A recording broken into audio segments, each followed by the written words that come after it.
Hello friends, welcome to మా honey home. ఈరోజు వీడియోలో మనం చాలా టేస్టీగా బ్రెడ్తో స్వీట్ ఎలా తయారు చేసుకోవాలో చూద్దాము. ఈ స్వీట్ని మనం చాలా సింపుల్గా ప్రిపేర్ చేసుకోవచ్చు, టేస్ట్ కూడా చాలా బాగుంటుంది. సో ఇంకా లేట్ చేయకుండా వీడియోలోకి వెళ్ళిపోదాం.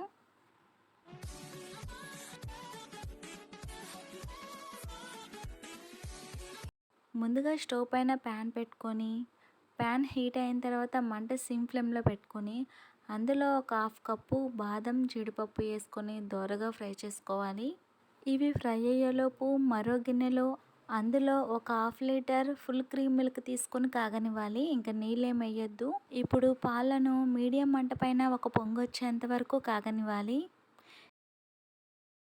ఇప్పుడు మనం ముందుగా వేయించుకుంటున్న డ్రై ఫ్రూట్స్ చూద్దాము. ఇవి ఇలా దోరగా ఫ్రై అయిపోయిన తర్వాత స్టవ్ ఆఫ్ చేసుకొని వేడి చల్లారనివ్వాలి. ఇవి లైట్గా వేడి చల్లారిన తర్వాత చిన్న మిక్సీ జార్లో వేసుకొని, అలానే అందులో ఒక 4 యాలకులు కూడా వేసుకొని, మరీ మెత్తగా కాకుండా కొంచెం బరకగా మిక్సీ పట్టించుకోవాలి. ఇలా మిక్సీ పట్టించుకున్న తర్వాత ఈ పౌడర్ని పక్కన పెట్టుకొని ఇప్పుడు పాలు చూద్దాము.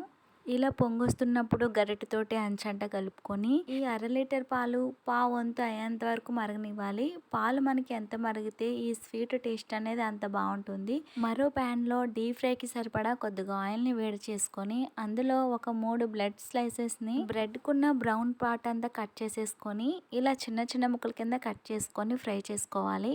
బ్రెడ్ను బ్రౌన్ కలర్ వచ్చేంత వరకు మీడియం మంట పైన ఫ్రై చేసుకోవాలి. బ్రెడ్ ఇలా రెండు వైపులా కూడా బ్రౌన్ కలర్ వచ్చేంత వరకు ఫ్రై చేసుకొని వాటిని ఒక ప్లేట్లోకి తీసుకొని పక్కన పెట్టుకోవాలి.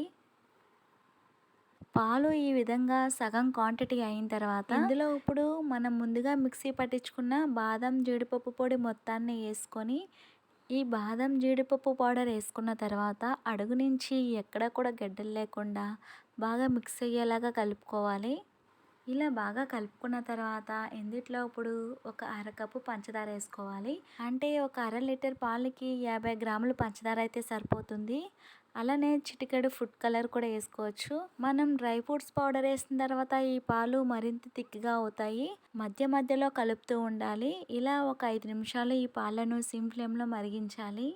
ఇలా ఒక 5 నిమిషాలు మరిగిన తర్వాత ఈ పాలు మరింత తిక్గా అవుతాయి. ఇంకా స్టవ్ ఆఫ్ చేసుకొని పక్కకి దించేసుకొని ఇప్పుడు ఈ పాలతో ఈ స్వీట్ని ఎలా సర్వ్ చేసుకోవాలో చూద్దాము. ఫస్ట్ ఒక బౌల్ తీసుకొని మనం ముందుగా ప్రిపేర్ చేసుకున్న పాలను అందులో వేసుకొని, అందులో మనం ఫ్రై చేసుకున్న బ్రెడ్ స్లైసెస్ని వేసుకొని పైన డ్రై ఫ్రూట్స్తో సర్వ్ చేసుకుంటే చాలా బాగుంటుంది.